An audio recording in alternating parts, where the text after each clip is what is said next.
Yes, absolutely. Yeah.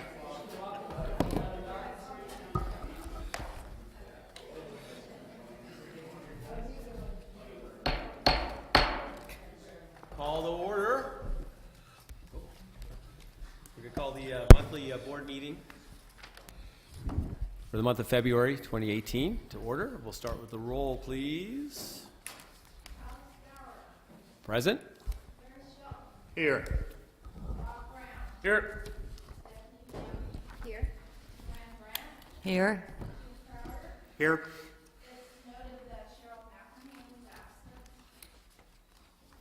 Thank you very much.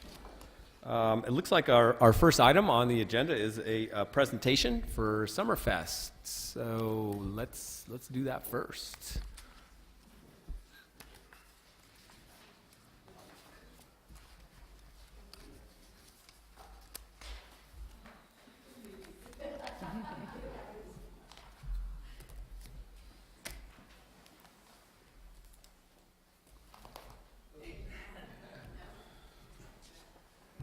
All right, what we have for you is a check for $68,000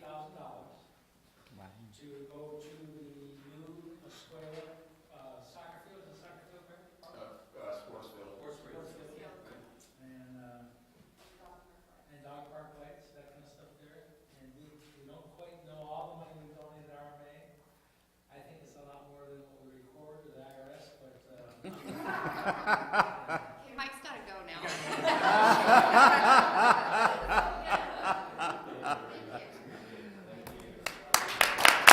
Thank you very much.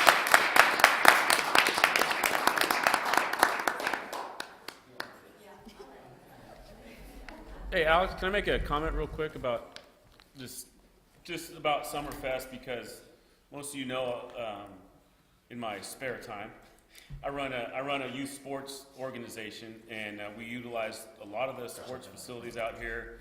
And those facilities are marketably better because of the donations from Summerfest, the sports fields. And so those donations directly, it doesn't like go into a bank account and go off somewhere. It's directly benefiting the kids and the youth of Rancho Murieta. So I just want to say thank you, and it's a great help. I see it day in and day out. Your donations directly benefiting the kids that live here. So thank you. Thank you.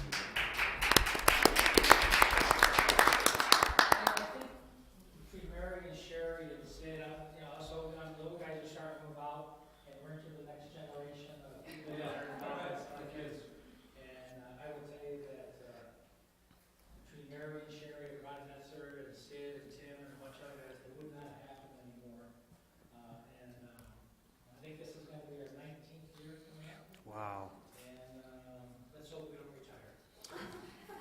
We thank really you. do seriously No, thank appreciate you. your efforts and what you've donated through the years to the youth of this community.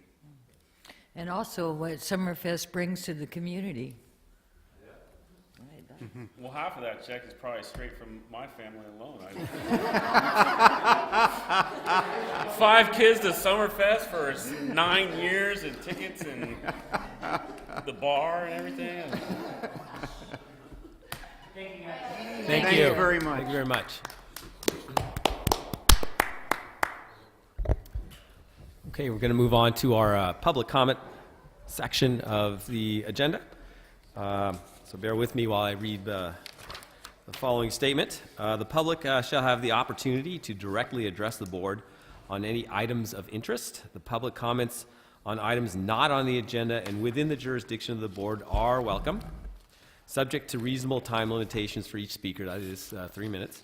If you wish to address the board at this time, please state your name and lot number, and then reserve your comments to no more than 3 minutes, as I said, so we can allow all of you out there a chance to speak.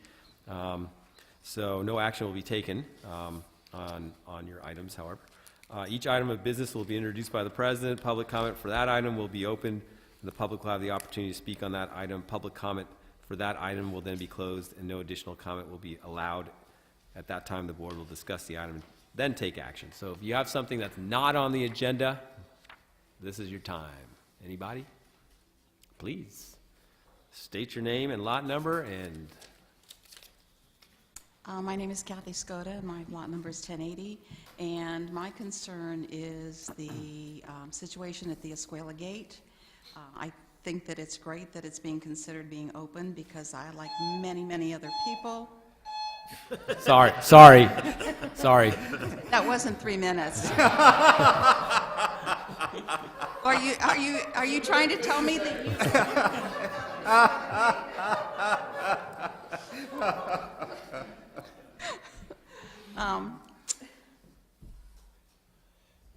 I think one of the legitimate concerns is having the people come through the community because I've seen many of them speed, and I think that maybe it would help to have our security out those days a little more visible.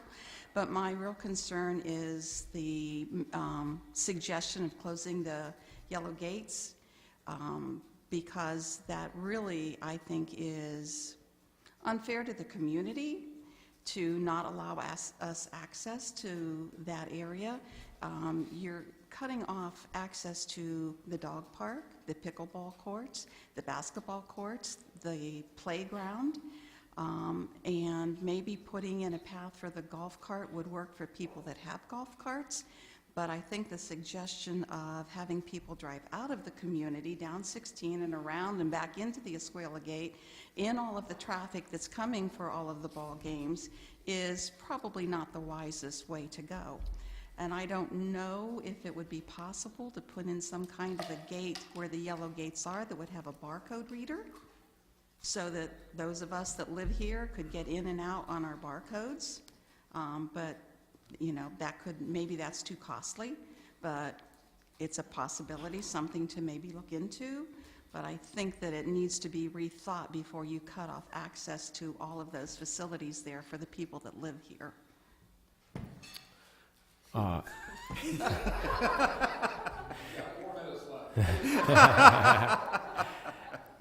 Thank you for your comments. We do have a budget plan. We've been putting money aside for that very thing. And I think Greg, we're 2 years away, maybe. I'm going to hand it over to the GM for more specifics.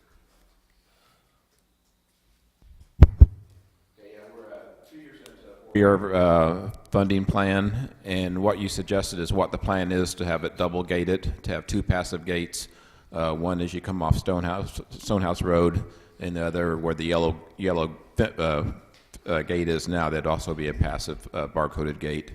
And so on the weekends, the first gate right off Stonehouse would be open, the second one would be closed, and so the residents could get in and out of the park, and then the guests could only get into the park. And so that is what we had drawn up as a plan for a passive access.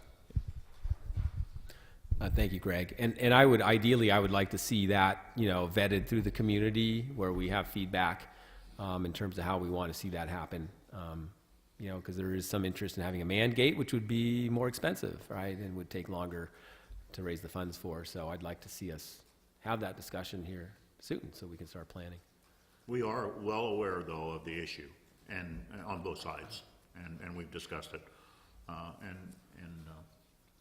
think as time goes on, you'll see some more activity by the board that will hopefully resolve the issue. And personally, to me as a director, anything that would inconvenience members of the community to use the park, that's something that I would oppose. So that's first and foremost. It's the community's park, and they need access to it. People that live here should not be denied access for the communities of people Correct. that don't live here. Correct. And you're right, too. Not everyone does have golf carts. That's a good point. And speeding is a concern that needs to be looked at too. So, yeah. And maybe the guard could say, when people are coming in, our speed limit is 25 and our 30 is out.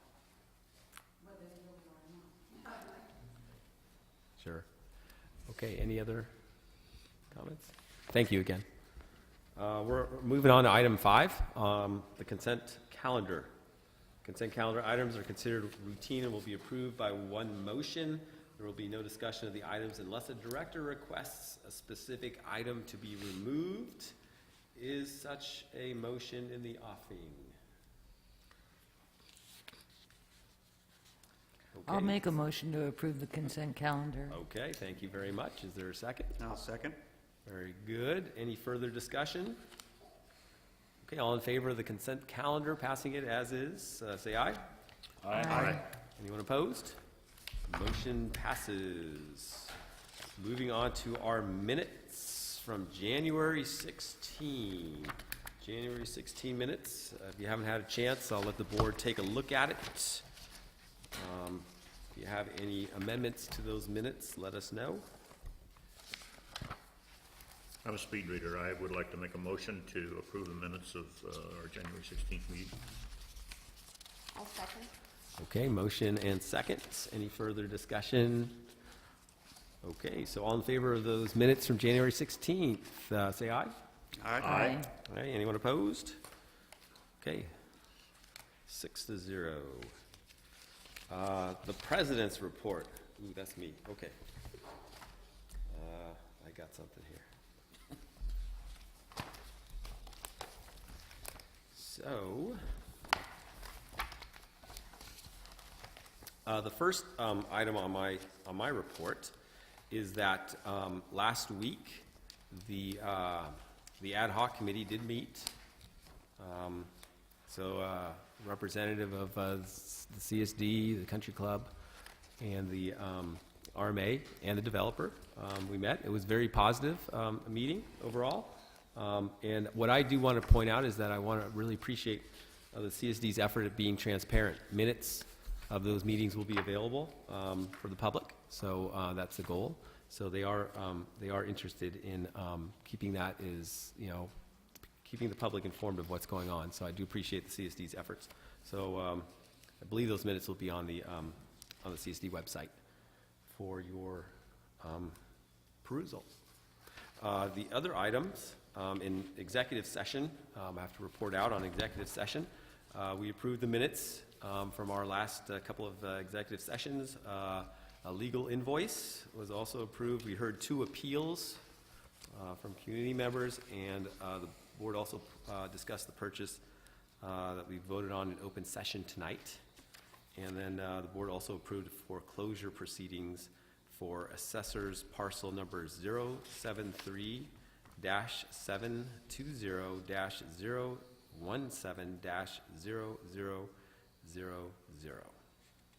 And that concludes my president's report. Item 8, that would be the general manager's report.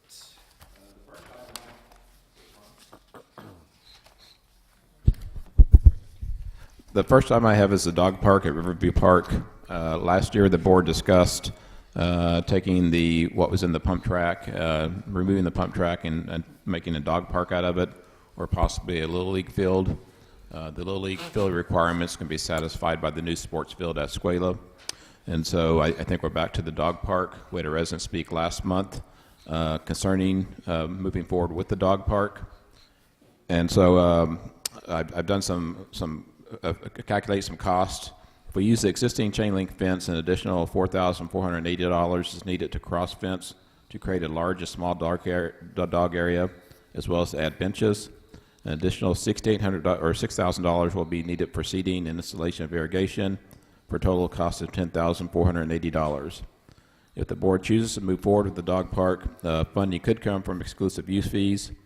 The current balance is $62,600. We've already obligated $55,000 from goals that were set last year, so we have a balance of $7,600, which could be used towards the construction of the dog park. This would be a fairly labor-intensive activity for staff. We would contract for the fencing, but the irrigation and the grass would be done by our in-house crew. And so if we go ahead with this project, it'd probably be mid to late summer before we can move ahead with it. Is there any funds from Summerfest donation left over that could be used for this? No, I think we're probably going to burn through all those completely. Yeah. I didn't see anything. Is there going to be any shade there? Is there any budgeting for trees? This is not budget for any shade. We'll probably go ahead and put some trees in when we do the grass, but those trees will start out as small trees. Eventually, they will grow to larger trees. The existing dog park on the north doesn't have any manufactured shade. It's just whatever is provided by the trees that were there. Fortunately for them, those trees were planted about 20 years ago, so they had some size on when the dog park was built. But in this case, you'd be starting with younger trees. If the dogs would cohabitat, we could save $4,480. I don't think they will. I don't know. I was question. There's a lot of dog parks that are, if it's big enough, that dogs, the large and small dogs can. You haven't met my small dog. Greg, it's my understanding that some of the irrigation used for this dog park could potentially come from the water park on the south. Is that true? The water, a lot of the water for that park site comes from the water that we reclaimed from the spray park, yes. And because I know you're thinking about increasing the volume that we can put into that tank. That only works for us if we do daytime irrigation. Because right now it fills up. We cut, say, the spray park off at 6 in the evening, then we water all night, drain the tank. And so if we do have something like a dog park where you say we're going to shut it down from 1 to 3 every day for irrigation, then that would actually increase decrease the amount of water in that tank and allow you to use the park for more hours and then reuse that water. How often do we accrue the exclusive use funds? They come in constantly, so I'm very comfortable that by the end of the summer we'd have that fully funded by exclusive use fees. I think we average about $10,000 a year in exclusive use fees, and so yeah, you'd have enough money. So we'd have the budget money for it. Okay. Mr. Clark, would you like to speak on the matter? Yes, my name is Les Clark, lot 1705, excuse me. I just would like to make sure that RMA is including an analysis of the drainage off of that site and with a special focus on water quality. As we know, that's going to have significant uses that might be detrimental to water quality and adding nutrients and things like that. So I would even suggest that RMA include a subsequent downstream water quality test for the runoff, just to make sure we know what the constituents are that are coming off that park. Yeah, we typically do review the drainage plans with Paul when we do a project like this. But, stormwater quality focus.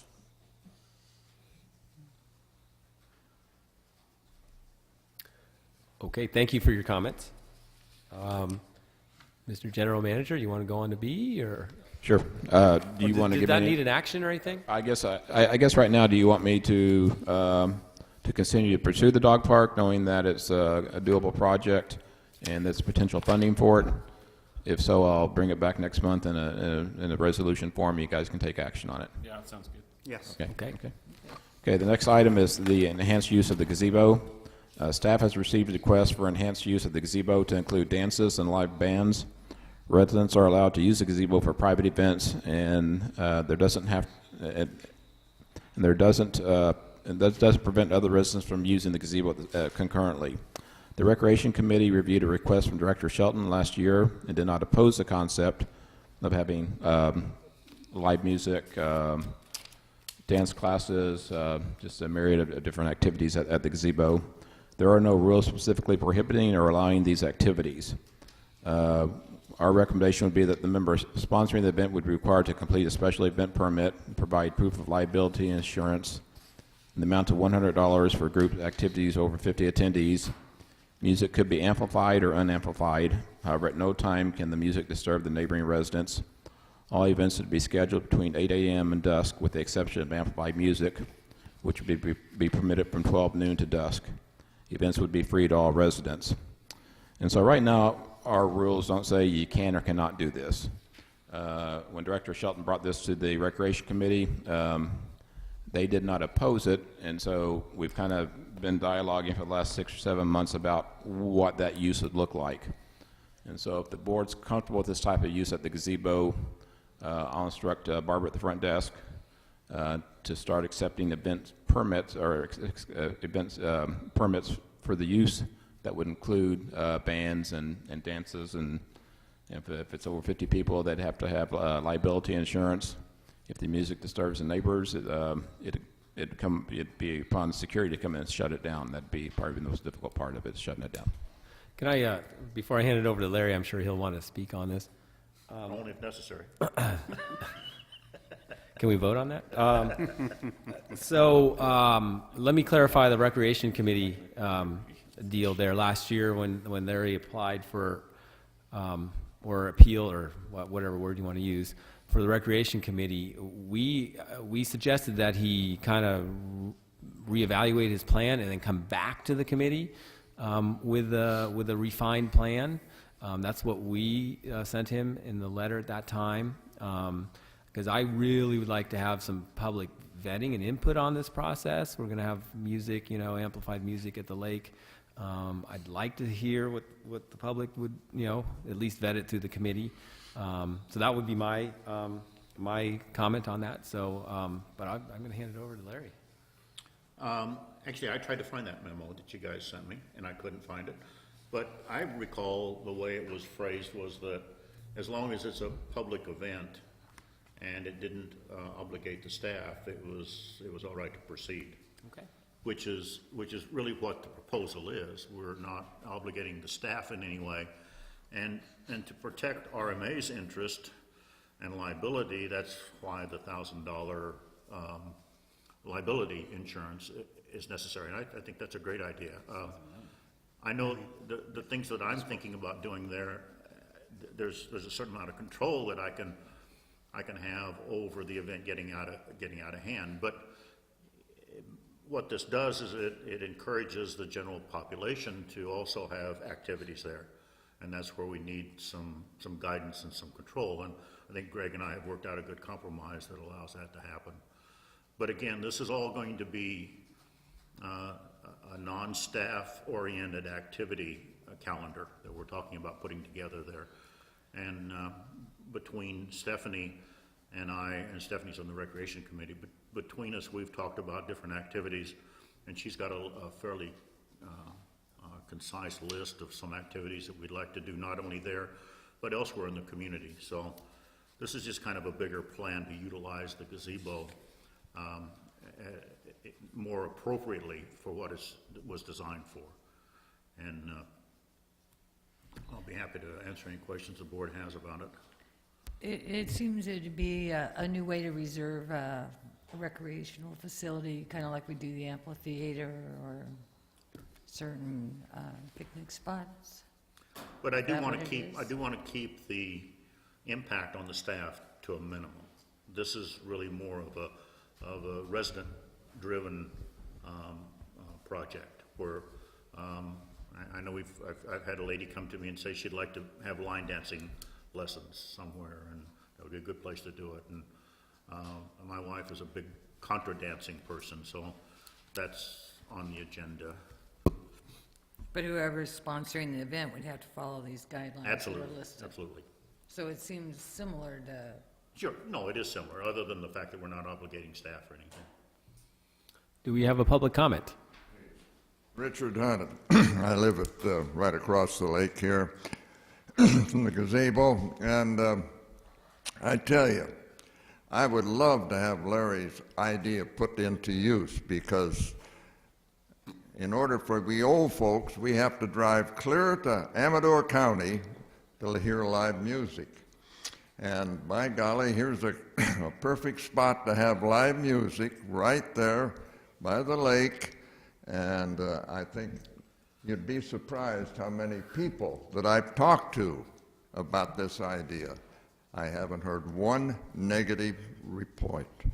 And I think it's about time that some of us old folks could have a little music and we wouldn't have to drive so far to hear it. And I think if you've ever been around people that are dancing, they're happy, it's a good medicine. I really can't think of anything nicer to do for these people around here. And I sure hope you think about it, and I'd love to see it right here. I wouldn't have to drive clear to Amador County to hear live music. Thank you. Thank you. Sounds like we might need some security out there after all. Thanks, The crowd that's gonna be out there. Larry, I do have a question for you. Sure. You live just across the lake. Have you spoken with a lot of your neighbors?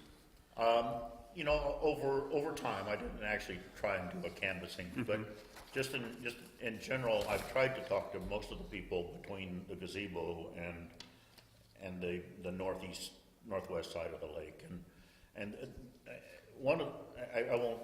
I just tell you that I haven't had a complaint, but they may not complain to me either, so that's maybe not a fair assumption, but the first couple that lives the closest to the gazebo over here sit out on their deck pretty much 90% of the daylight hours, and they feed mice and things, so they're running around there. But they're a wonderful couple, and every time I go by there now, that I mentioned it a year ago, and every time I go by there, I hear them yell, "Where's our music?" So I'm just a little bit confused still about how you would go about reserving it. Would they be contacting RMA to reserve it, or this other private? Greg, you want to hit that? You want to touch on that one? Basically, they'd come to the front desk and fill out the required form. Barbara will basically review the form and determine if there's an insurance requirement or not that needs to be met for it. Then that form goes to security, so they know the event's taking place. And so that would be the process for. Now, Okay, recognize thank this also states that it can't be an exclusive use activity. So if someone wants to play basketball while we're playing music, that happens. We're not reserving the amenity, it's just being used. Right. Okay, I see. Sorry, I'm going to be a stick in the mud again. So what does, however, at no time can the music disturb the neighboring residents? What does that mean? So if there's one person that lives over here that's disturbed by the music, what does that mean? To me, that means that we revisit it. We either find a way to not be quite so loud with whatever it is we're doing there. Either that or just tell the person they can't do that again at all. I mean, that would be. It means something different to me. It means that person can call security, and security would respond to the event and say, you know, you guys either need to shut it down or quiet it down because we've got a complaint about your event being too loud. Just like a party? A noise complaint. Now, just out of curiosity, you consider a usage fee, a nominal fee, say $50 to rent that facility? We really haven't discussed it, but I can tell you one of the things I was going to recommend when we go through the goals again this year was to consider adding a small service fee to that for cleanup and whatever. Yeah, right now there would be no fee. So. Okay. Looks like we're going to have a comment from the public. One more comment, and now as a board member for the Community Services District, I would just like to, I heard references to calls to security, and I just would like you to make sure that you have conference with the CSD and Security Department and recognize that those additional burdens, additional calls on security need funding. Thank you. Is there any further discussion? Thank you for your comments. Any further discussion on that item? This is going to take a board action here? No, it's not. I mean, because we're not adopting a rule or changing the policy.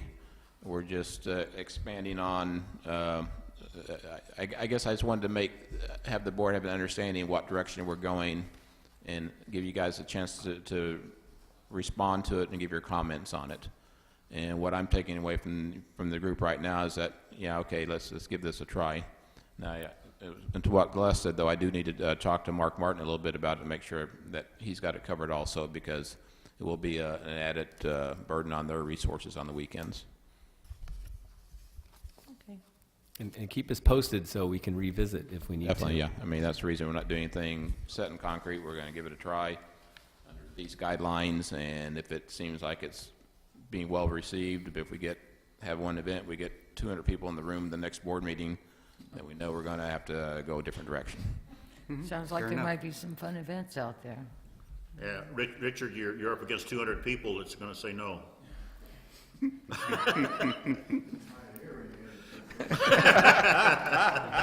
That's a good way to be. Music won't bother you at all. That's good.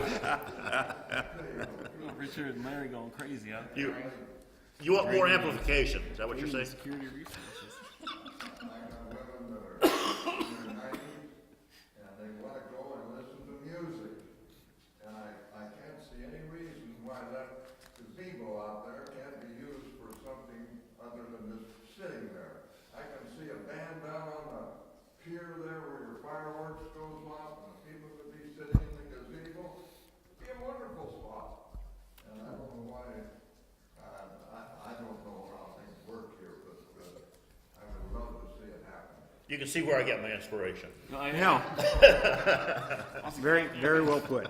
Okay, the next item is modular restrooms at Lake Clementia. The restroom facilities at Lake Clementia have been a constant complaint from the community throughout the years. The board has discussed constructing permanent bathroom facilities. However, the expense of connecting to the sewer line that terminates at the end of the asphalt on Camino del Lago has made it cost prohibitive. The cost to construct a permanent building with a required pumping system would be well over $300,000. In past years, for some special events, a modular unit has been rented and used. The feedback on the unit has been very positive. I've attached a proposal for a modular unit which would contain a total of 7 toilets. The men's side would have 2 urinals, 1 toilet. The women's would have 3 toilets. Then you'd have an ADA slant transgender single toilet. There'd be 2 sinks in each restroom, except for the ADA would have a single sink. The unit is heated and air conditioned with both interior and exterior LED lights. The cost for only the delivered trailer is $58,575. Not including this cost is a concrete pad the modular unit would be mounted on. Now, if the board is interested in pursuing this project, staff will solicit additional bids and approach the community groups for assistance in funding the trailer. The 4 porta potties currently in use cost the association roughly $492 per month. The unit quoted has a 900-gallon tank, which would cost $400 each time it needed to be pumped. In the winter, the pumping would be required once every other month. In summertime, we estimate twice per month.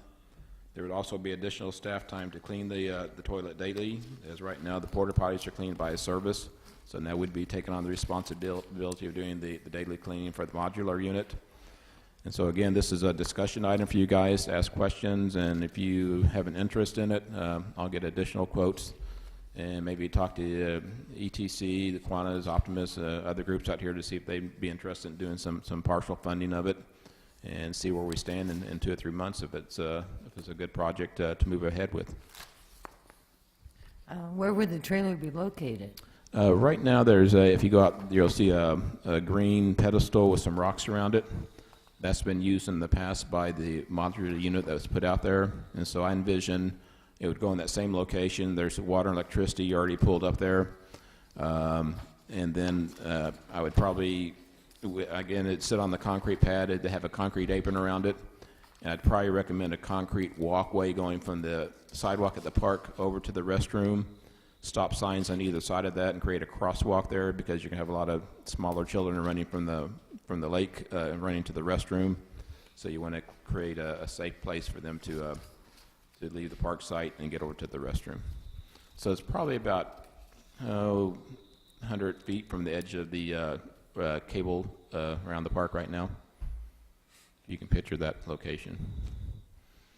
It's not in the middle of the where the portable ones are now, are they? Because there's some on the back by the hill. It's close. It's probably within 50 feet of the portables where the portables are now, Okay. but towards the park site more. Oh, okay. But you'll see a green pedestal out there with some big rocks around it, and that's where it's been placed in the past. I think this is a great idea. I agree 100%. I think it's something I think it's a good solution to kind of a tough problem out there. I'd like to see some other bids, or at least pursue it, and then we can kind of get down to drill down a little bit into the details of when it's going to be open, when it's going to be closed, the access, that kind of stuff. And we thought we would leave the one porta potty by the bocce ball court, leave that in place, so we can lock these in the evening. If people happen to be out there, and instead of breaking into the restroom, they can use the portable up there, and hopefully that'll safeguard it to some extent. I know that ETC actually rents additional porta potties during the summer. Would this be sufficient enough to keep them from having to do that? It's sufficient number of restrooms. My only concern is the distance from the amphitheater to where we'd be placing it. And so if they're comfortable with that, then yeah, it would take the place of what they rent now. I wouldn't think so. I'm on the ETC board, and I think where we have them located, you know, they don't have to leave the amphitheater area, so that, you know, they're still within the. This, in the schematic here on the left, there's in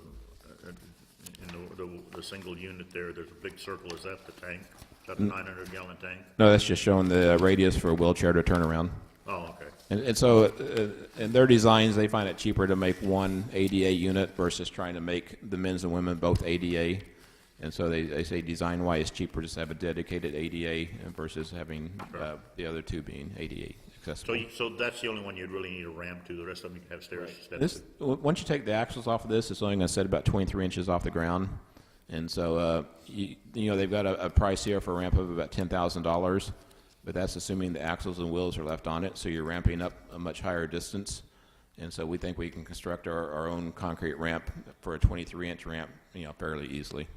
Do we currently have funds for this? No.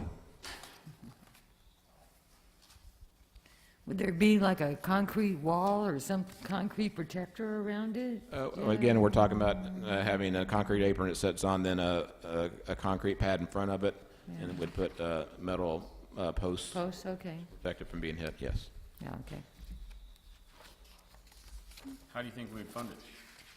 Well, I'm hoping we can squeeze some community groups maybe, and I mean, the other possibility, the board feels really strongly about it, you can use money that you've got for future projects. I mean, for example, you've got money in future projects for the Escuela Gate, which is years 3 and 4 away.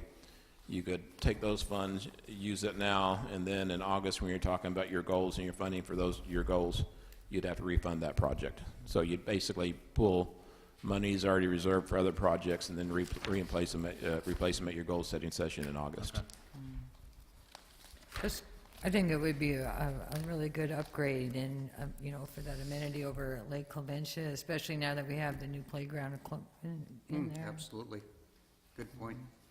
I mean, the park definitely needs something like that. It's a pretty nasty situation right now in the summertime. I mean, Yeah, sure. Is there enough funds in the Escuela Gate to do this? you'd be real close, yes. So we could just divert those funds temporarily and then refund the Escuela Gate. That's a good plan. That's a good plan. And the cost that we're currently paying, the $492, it almost evens out for what the, I think this may be slightly more expensive by the time you have to do your pumping once every 2 weeks and then your janitorial, so, yeah. yeah, a little bit. Do you need us to take an action? Just tell me to move forward with it, and I'll go out and get the quotes and look at funding sources. Move forward. Looks like we We'll have move forward. consensus to move forward. Please. Forward, Let's yes. see if we can we can get a report back from some of those groups to see what kind of.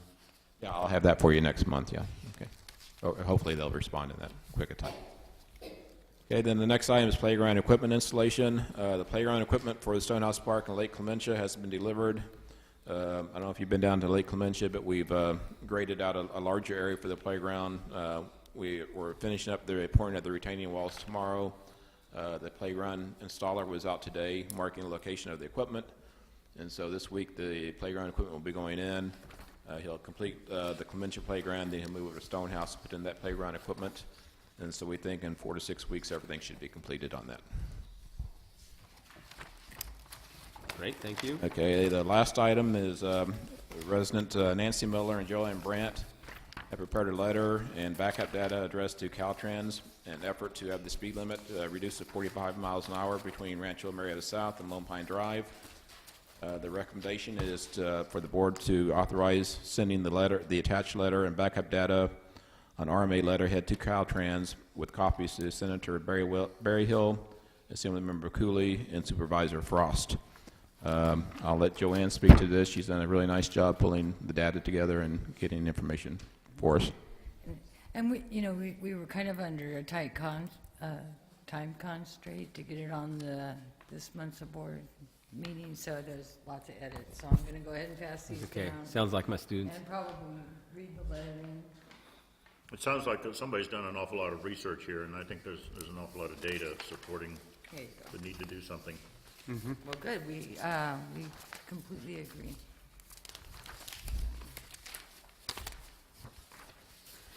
And you'll be able to tell where the changes are. Do we have a copy? Okay. So where you see it's red underlined is where I added stuff, and where you see it crossed out.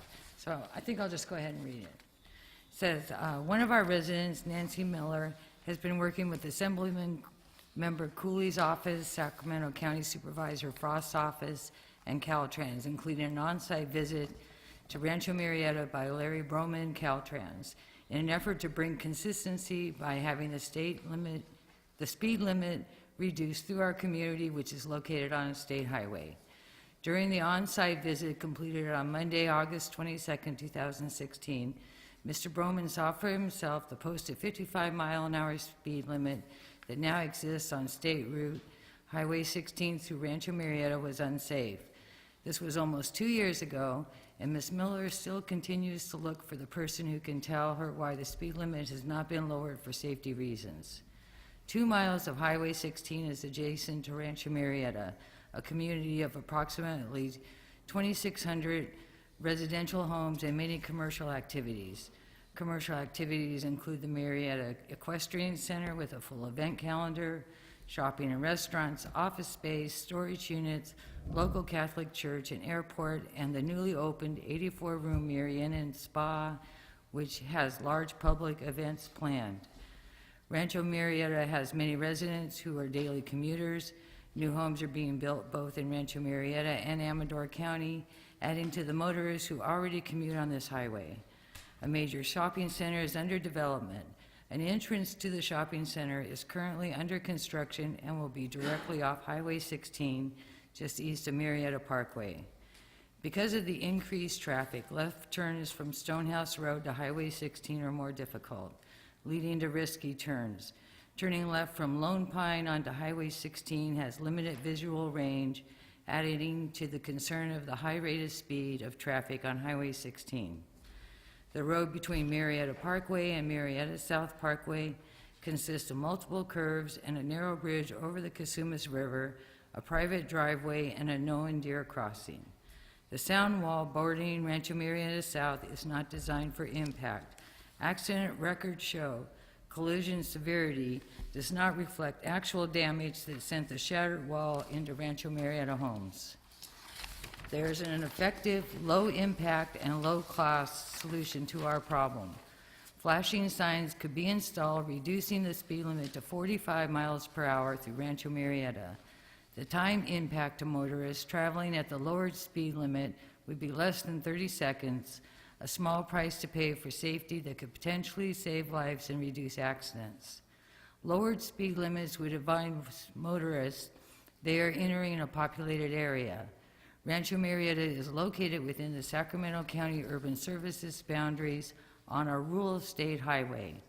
Sacramento County acknowledges Rancho Murieta as a community, and the state should do the same. There are many examples of the state reducing speed limits through towns and communities along state highways.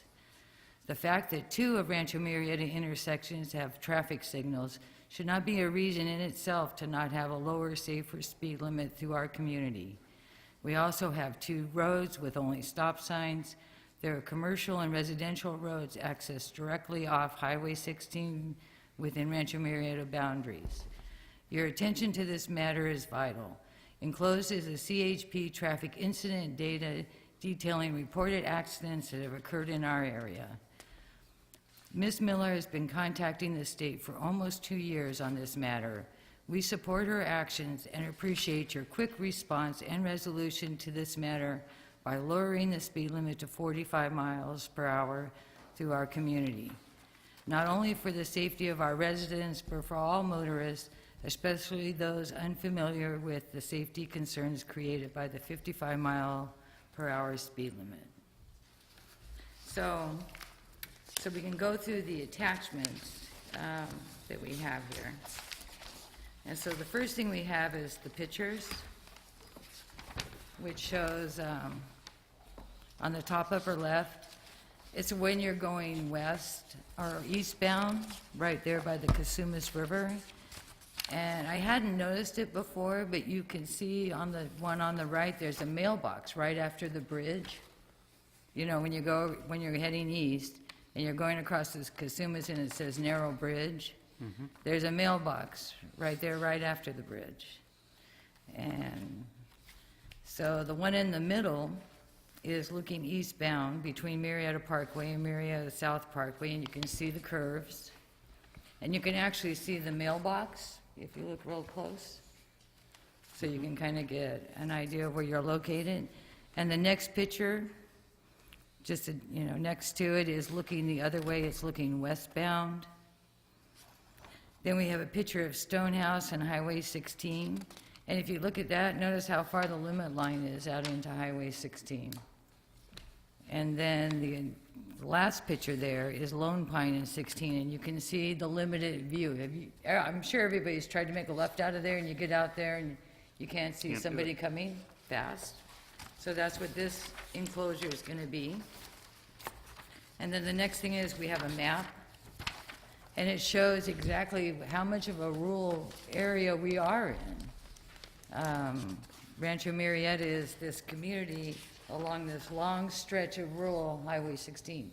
And just to give you, things like Dry Creek, that's on a state highway. Live Oak on 99. There's so many, Highway 20, there's so many examples. You've been on a rural road, and you'll go through a town, and the speed limit will go down, and the speed limit, And that is the same concept as this. We are truly a community on a rural road, on a state highway, and they should be consistent by lowering the speed limit.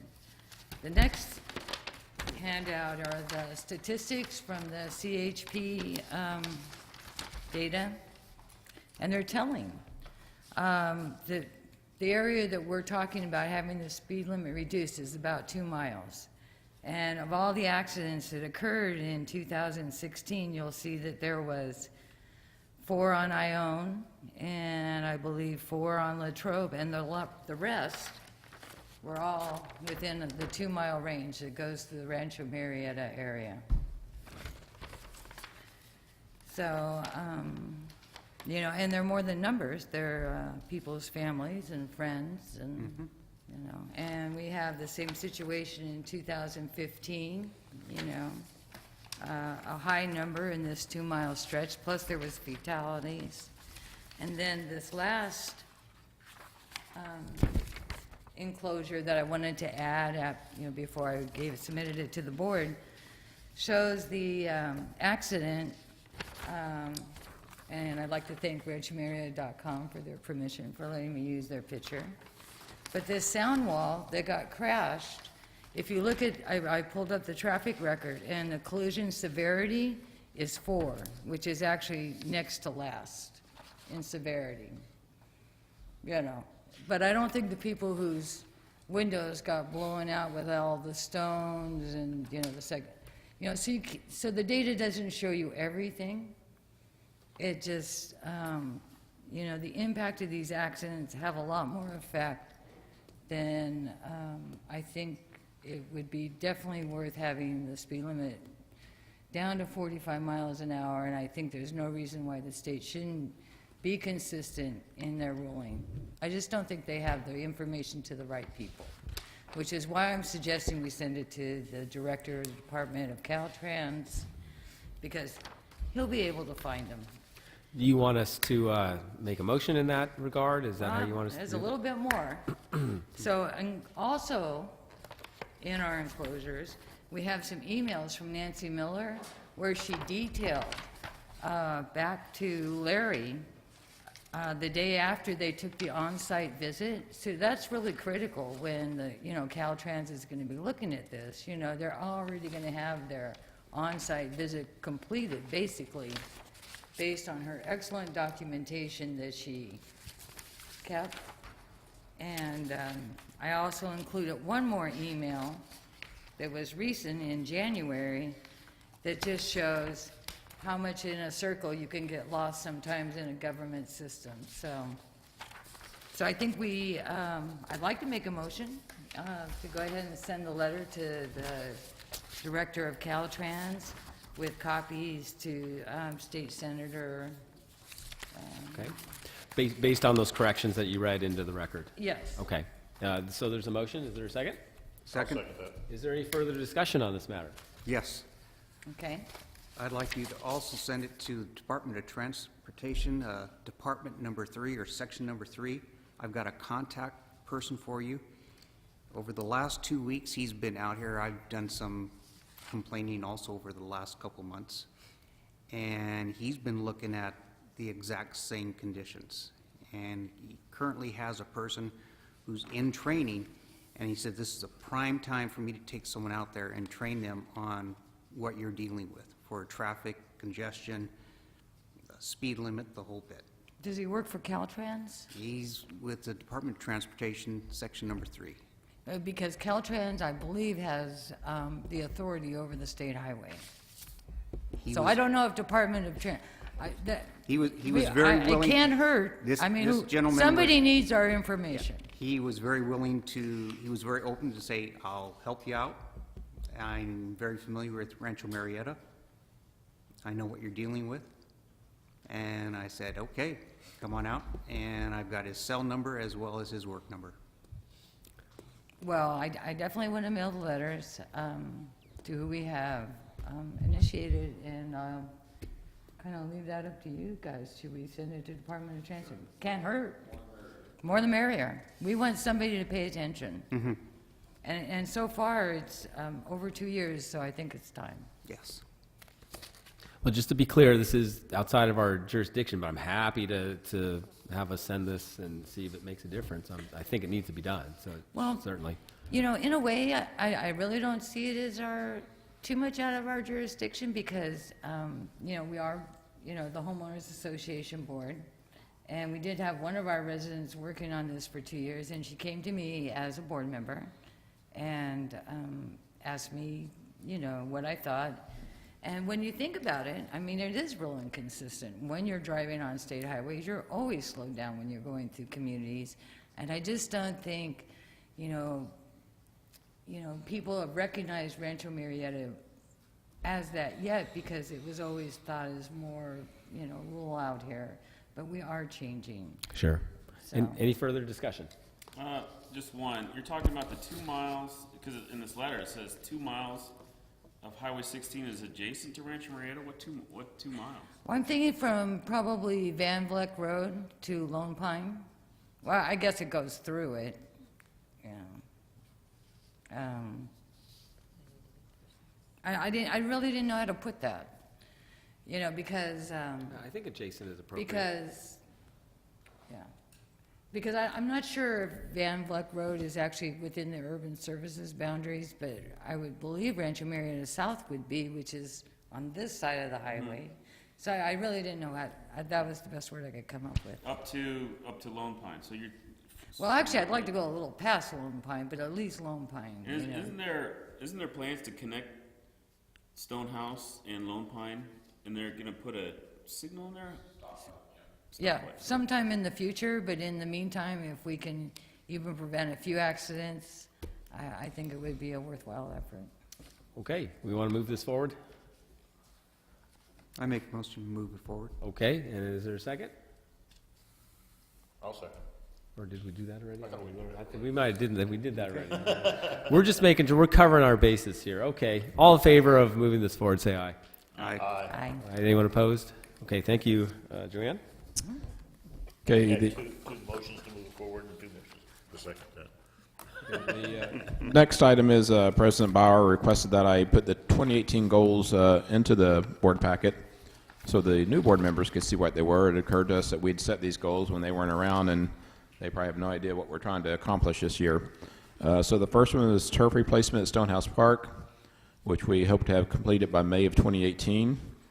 Then lighting the tennis courts and basketball courts at Riverview Park. We're shooting for fall of 2018. Escuela Gate, multi-year funding. Our plan is to have a passive gate by 2020. Post and cable at Stonehouse Park, April 2018. Concrete curb replacement, Unit 1, summer of 2018. outsourced tree trimming, March, April 2018. And then if you look at the next page, you'll see the monies that were set aside and where they were funded from. The turf replacement was funded at $25,000. Lighting the tennis and basketball courts is $17,000. Escuela Gate $28,000. And then the next three projects are actually funded from the exclusive use funds. That's the post and cable at Stonehouse Park for $15,000. Concrete curve replacement unit 1, $20,000. And outsource tree pruning for $20,000. And so the $55,000 I referenced earlier, that's where that $55,000 is made up of. So that's just so you guys kind of understanding what the goals were set last year for this year. And in August, we'll be doing that again, so you guys will have input to the goals for 2019. Any questions? Okay. Thank you for the update. Okay. And then the next item are just notes from our water quality meeting. I don't really have a lot to report on here. We talked about a letter that we're going to send out. There's been some edits made to it by some of the other committee members. We talked to CSD about moving ahead with the dye application and possibly putting in a rain garden. Larry, anything you want to add? No, I think you did a good job of putting this together for the public. Thank you. Okay, the next item is new fees, exclusive use agreements. The state of California recently enacted Law SB 2, which provides funding for the Building, Homes, and Jobs Trust Fund for the purpose of affordable housing by charging a $75 fee at the time of recording for every real estate instrument, paper, or notice recorded with the county recorder. This fee will be charged in addition to the recording fees charged by the county, which are currently $20 for the first page and $3 for each additional page. RMA records a grant of easement for every exclusive use common area agreement upon inception and a change of ownership, which will trigger this new $75 fee. We're asking that the board pass a resolution that the board of directors charge the homeowners a $75 recording fee for all exclusive use common area agreements, both new agreements and change of ownerships, beginning in March 1st, 2018. And also, it is also recommended that any future increases in the recording fee for Building, Homes, and Job Trust Fund be charged to homeowners who enter into exclusive uses or have a change of ownership. So basically, all we're saying is that right now we have a fee that we charge for the exclusive uses. We never anticipated this additional $75 that the state has now placed on the recordings, and so we want to make that a pass-through cost through the people that are getting the exclusive uses. And so I guess if we could have a motion to recover that $75 fee by adding it to the cost of exclusive use. Okay. I'll make a motion. Exactly. So we're breaking even, we're not losing money. A recording fee, an Recording additional charge for the recording because of SB 2. Yeah, I make a motion for that. Okay. Motion is seconded. Any further discussion? All in favor? Aye. Anyone opposed? Motion passes. Thankfully, that's the end of my report. That was the longest president's report I've ever heard. Wait a minute. You mean GM report, right? Oh, GM report, yeah. Are we adjourned? No? Item number 9. Oh, That would be our committee activities. We're going to start with finance. Oh, and finance is not here. moving on. Yeah, moving. Colleen. Okay, the Finance Committee did meet. We only had 2 items. One was the recommendation for the stump grinder, which the committee approved, and the other was the review of the January financial statements. Thank you. ARC.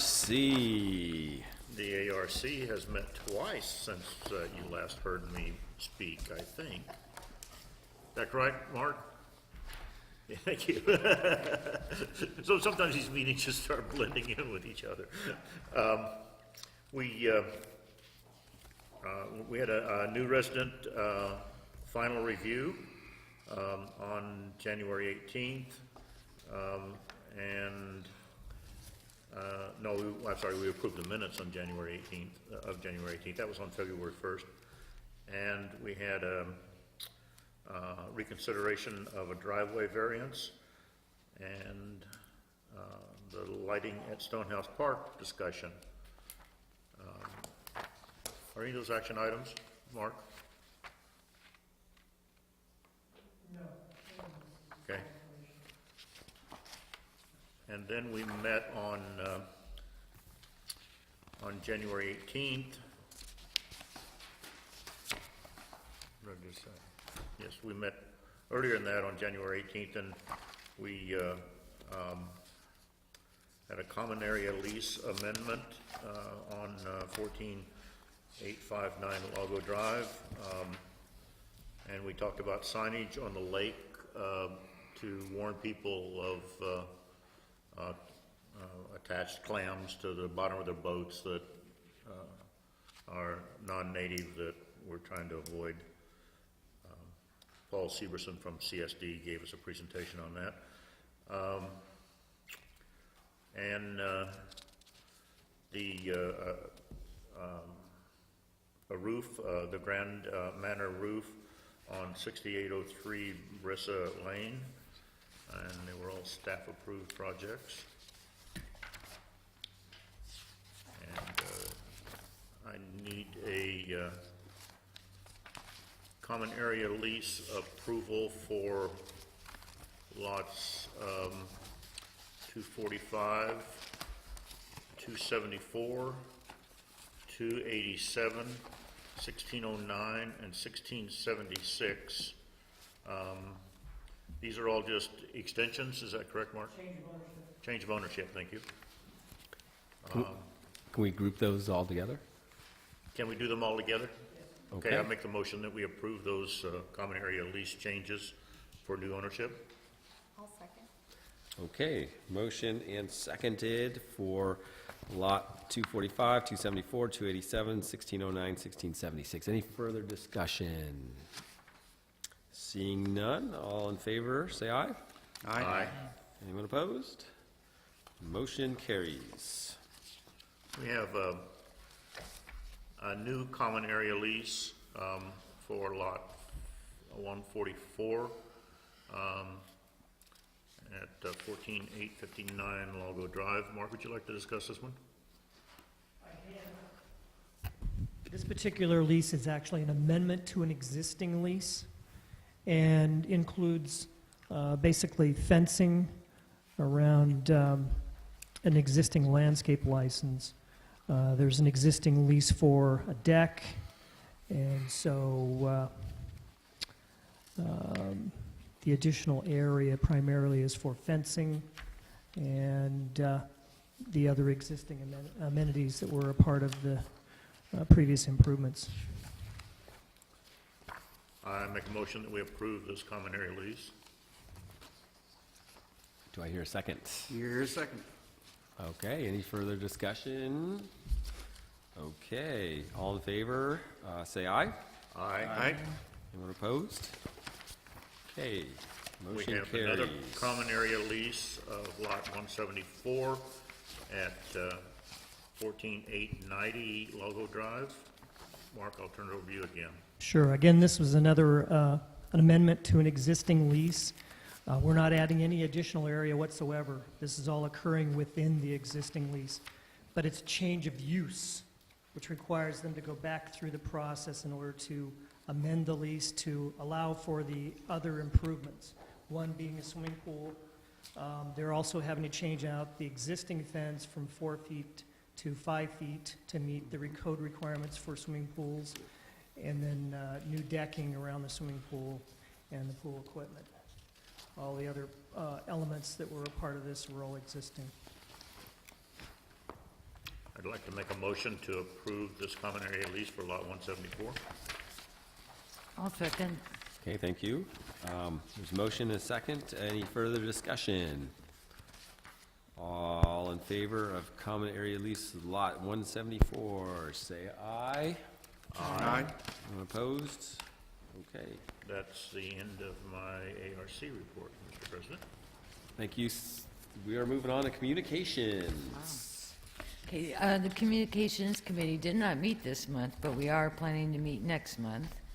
And we're going to have the community letter and the Channel 2. We're still in research, but that's going to be on our agenda for next month when we meet. So I'll have more to report. Thank next you. board meeting. Compliance. Mr. President, our committee met on February 6th. The majority of our reviewed violations were motor vehicle violations. Examples: speeding, stop signs, and overnight street parking. In addition, basketball standards were also an issue. And advice from myself, and I'm sure our committee would back me up on this, is our advice is for the community who might not be familiar with the CC&Rs to go to the non-architectural section of the CC&Rs and review them so that we can avoid citing them. We just want some behavior modification. We don't want to make any money. We just want people to drive safely in our community. That's it. Thank you. Governing docks. Governing docs did not meet. However, we might meet in the future. I'm sure you will. Maintenance Committee.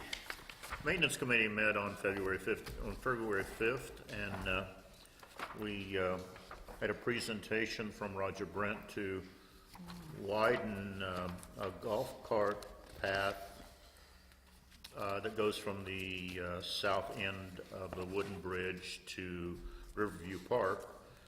His idea was to add a walking path outside the post and cable fencing that's around it for safety purposes because of excess speeds by golf carts and lack of communication with walkers that have earphones on. The maintenance committee discussed it and decided that we were going to put 15-mile-an-hour speed limit signs there. Or was it 10? 10-mile-an-hour speed limit signs there in hopes to help slow some of the traffic down, and that we would consider this for future use, for future activities for the maintenance committee. The maintenance committee also approved, as well as the finance committee, the purchase of a stump grinder attachment to grind up all the stumps that are currently sticking out of the ground from dead trees that have been cut down. And I need board approval for that item, and for some reason I don't even find it. It's up here in the other section, isn't it? Should be after that green tab, I think. Huh? After that green tab that you had, I think it's, After the green tab? yeah. No, should be the page after that, I believe.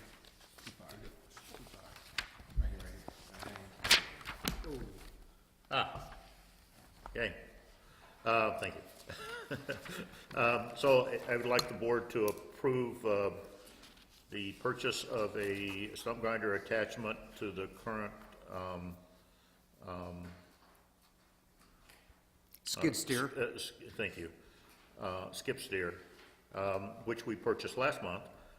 And this is 25 or a little over $2,000 over or under the current reserve funds. So we're well within the budget, and it also will allow better operation for the future. Anyway, my proposal is to approve the $6,373.41 to purchase the stump grinder. I'll second it. Okay, motion and second. Any further discussion? I do have a question for Rod. I brought it up to Larry earlier. Currently, we outsource some of the stumps to get taken care of. For 2017, we have, of course, our own staff, which is not included in this cost. It's a smaller one and not very effective. So that's one of the reasons we're happy with it. It's due for replacement.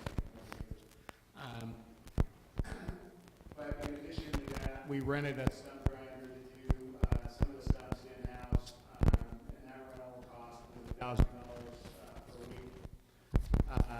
And we had two different days that we hired tree service at $190 an hour on Grand Sun's floor, so about $3,000 worth of outsource.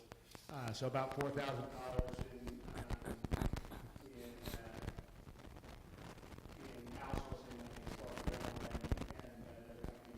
in addition to that, we need someone else. Okay, and that's just 1 year's cost. That's So this is a fantastic buy that you're doing. Yeah, this new stump grinder, Larry kind of alluded to it a little bit. This one's so much better than the one that we had. This one looks the skid steer much safer, and similar to what you see with the tree companies that come out here and run the big stumps. They have outers on it, and hydraulics and get back and forth. I would like to mention here, with the three bids, there's one that's a lower cost. Difference between the less expensive one versus what people are asking for is the less expensive one is a stationary unit. You have to drive the tractor back and forth over the top of the stump in order to ground that away. Much less safe than the other ones. So that's why that's Okay, good job. Any further discussion? Okay, all in favor of purchase of the stump grinder, say aye. Aye. Anyone opposed? Okay, that one passes. So I finally did find the section in my book here that tells me about it, and that's under recommendations. Now, who would have thought to look there?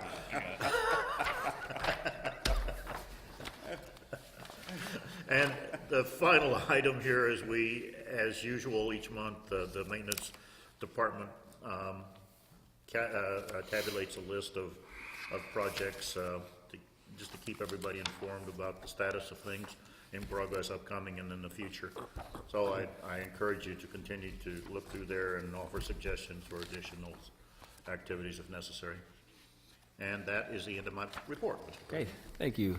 Thank you, Director Shelton. Director Brown, you want to update us on parks?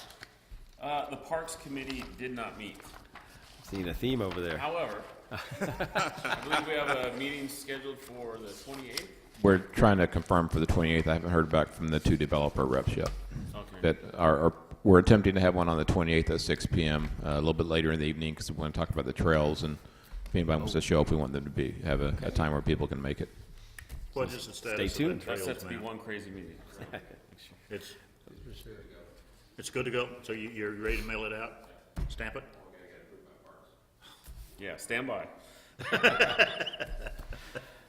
Okay. I've been waiting for that to go in the mail for a year and a half now. Let's move on to item H. We've got Director Bianchi with the Recreation Committee. Yes, so the Recreation Committee did meet on February 7th. We discussed multiple items, most notably of which our CPR course is going to be taking place this current Saturday, February 24th. I believe last I asked we had 32 people sign up for the class. So we'll have great attendance in both kids and adults that day, so thank you to everyone who signed up for that class. We also discussed during the meeting offering new events for the community. There was great support by the committee for offering new events, and so we each took away events that we're doing research on, and we'll look further into the next time the committee meets. We have a meeting scheduled for March 7th, I believe is the date. I do need the board's approval on one item. We have great interest in the Recreation Committee. We have one more appointment. I'd like to recommend the appointment of Kimberly Dowdy to the Recreation Committee. So I'd like to make a motion to appoint her as a new committee member, please. I'll second. Okay, motion and second. Any further discussion? Seeing none, all in favor of that appointment, say aye. Aye. Aye. Anyone opposed? Okay, that passes. And that brings us to item 10, board member comments. Do we have anybody? We'll go around the table. Let's start over. This last time we started over here. So, Mr. Brown, do you want to offer any comments? No, I have nothing. Okay, Director Bianchi, do you have any comments? You didn't do anything this one. That's right.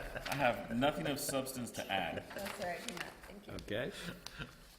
Director Jim, you got one over there? No, none.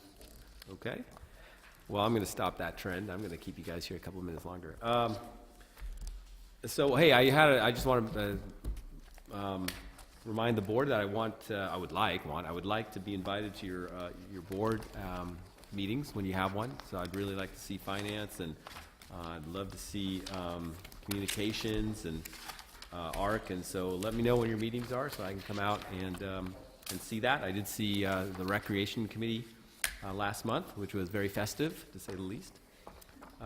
So please, I would love to have you guys invite me for your meetings. So I want to see what's going on. So that's it for me on my comments. Larry, you got anything? I would like, based on the board's discussion about the use of the gazebo, I'd like to make a formal announcement that we are going to begin a music series, and it's going to be called Free Rock. And the first concert will be mid-April, and the second will be mid-May at the gazebo. Okay, very good. And another was planned too, but I haven't got a date yet. Well, since our last board meeting, I had an opportunity to go over the Murieta Inn and Spa, and I just wanted to tell them welcome. It's a beautiful place. The interior, there's a lot of unique hand-carved woodwork, and then the metal art is just amazing. And the staff couldn't have been nicer. We had Jenny and Natalie and Pierre, and they were so welcoming. And just looking forward to their May 19th Guitar for Vets event. So they've been longtime supporters in the community even before they opened. So just like to welcome them. To that concert too. Are you? Yeah. I got the date right, didn't I? Yeah. Good. And I've been over there twice. The restaurant and bar is fantastic. Is it? Food's great. And what drink do you recommend? What? What drink do you recommend in the bar? They have a hazy IPA, which is fantastic.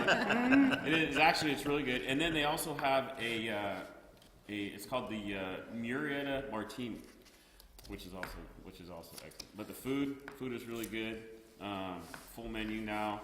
Great. It's just a great vibe, great atmosphere. The restaurant was very busy, but they also have outside seating with some heaters, and then you can see in the summertime when it warms up, they have additional outside. They have a big fireplace that wasn't quite ready yet, but that's going to be a great seating area. But they have some lounges and some wicker outdoor furniture that when the weather warms up, that's going to be kind of a great space to go out there and enjoy it too. So I think it's going to be a place that's an asset to the community, definitely. And an amazing staircase. And Yeah. Just, it was beautiful inside. Okay, and then, I'm sorry? No, that was it? Okay, and I also want to thank staff for all your work in putting this agenda together and running those committee meetings, and I can see you guys are very patient during these meetings as you listen to us ramble on. So thank you for your work on that. The next board of directors meeting is March 20th, same location, same time. Hope to see you there. I know we have to go back into closed session, so let's do that.